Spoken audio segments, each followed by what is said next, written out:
Michelle Pfeiffer is a Hollywood icon. Since she jumped off the screen in Scarface 3.5 decades ago, Pfeiffer has had a long run of unforgettable roles, interrupted only by the occasional breaks she's taken to be with her children and husband, TV producer David Kelly.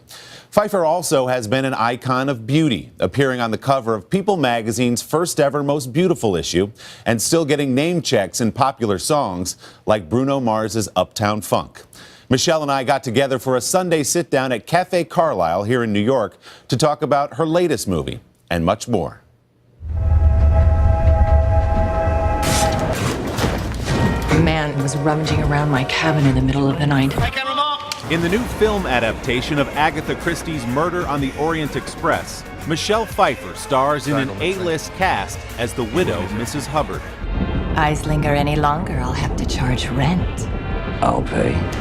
Orient Express bookends a year that began for Pfeiffer with an Emmy nomination for her portrayal of Bernie Madoff's wife Ruth in HBO's Wizard of Lies. What's a Ponzi scheme? And continued with the surreal Dreamworld mystery Mother, in which Pfeiffer starred alongside Jennifer Lawrence. A busy year of work, just don't call it a comeback. Do you view this as some kind of comeback this year? It's strange because I never really felt like I went away, and I've always had a tendency to take long periods of time off in between pictures. I mean, even when I was really working more. I guess maybe I am a little bit picky. My agent's nickname for me is Dr. No. And I think that when the kids were younger, it made it really hard to say yes. And they were in school, and I didn't really want to interrupt their routine. There's legend in Hollywood about roles that you've passed up. Legend? Well, you can tell me if they're true. Okay. Pretty Woman? Yes. Thelma and Louise? Yes. Silence of the Lambs? Yes. Ginger in Casino? Sharon Yes. Stone? Basic Instinct? Yes. Wow. You've done your homework. What's the one you watch and you go, man, I wish I was in that one? All of them. Pfeiffer was born and raised in Southern California. She first began to turn heads professionally in 1978 when she entered a beauty pageant while working as a supermarket cashier. 19-year-old Michelle Pfeiffer. After her pageant success, Pfeiffer took up acting and soon was cast in TV shows like Delta House, where she played the blonde bombshell. Just shoot the ball. Shoot the ball. In 1982, Pfeiffer landed her first lead role in the musical sequel Grease 2. She sang her heart out, but the movie bombed. This is 35 years, I don't know if you know that, since Grease 2 came out. Did not know that. 35 years, yes. When you look back at that role today, what do you think? I would never go back and look at it in a million years. I don't look at my work after I've done it. You never do? Never. Grease 2 may have been a flop, but a different director, Brian De Palma, was convinced Pfeiffer had the chops for something bigger. He cast her as Al Pacino's wife Elvira in the classic movie Scarface. Tony Montana. Hello. Have you ever seen Scarface? Not since I made the movie. Really? I saw it once.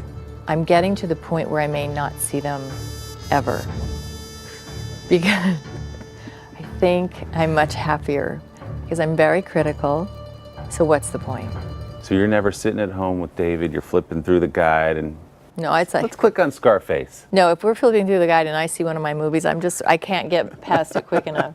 You're quite good, Michelle. You really should Am check I? out some of your Thanks, movies. Willie. Yeah, Thank yeah. you. Scarface put Pfeiffer on the map, but it wasn't until the success of 1987's The Witches of Eastwick, with Jack Nicholson, Susan Sarandon, and Cher, that Pfeiffer began to feel life changing around her. I just felt like people were more aware of me all of a sudden.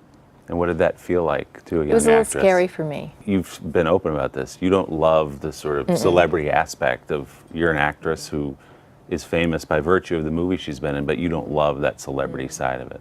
No. What Not don't you love comfortable about with it? it. Privacy? Yeah. All I can offer you is A year after Witches of Eastwick, Pfeiffer earned her first Oscar nomination for the role of Madame de Tourvel in Dangerous Liaisons. That is what I mean when I say that I love you. I think we should end this conversation. Pfeiffer went on to earn another nomination for her sultry role in The Fabulous Baker Boys. The groom is nervous.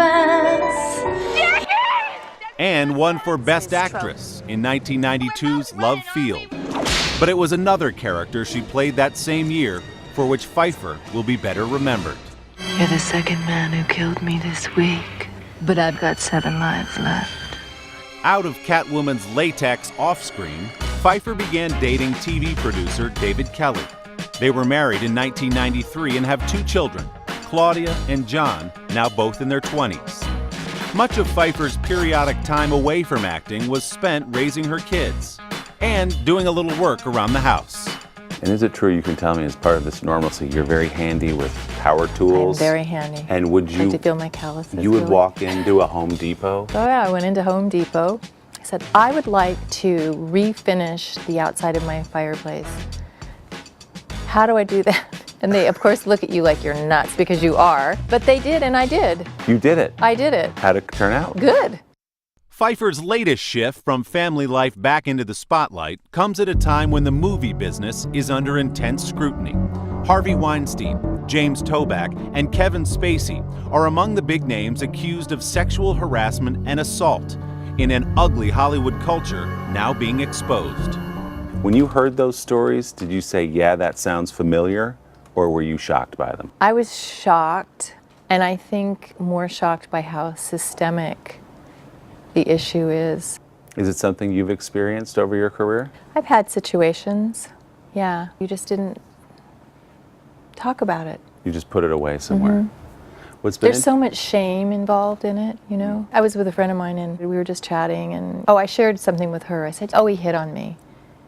But then you kind of now, you're sort of reframing it and you're saying, well, what does that mean? He just hit on me. Does it cross over into somebody who's a predator, you know? The other thing that's been really eye-opening for me is that I have yet to speak to a woman who hasn't had an incident.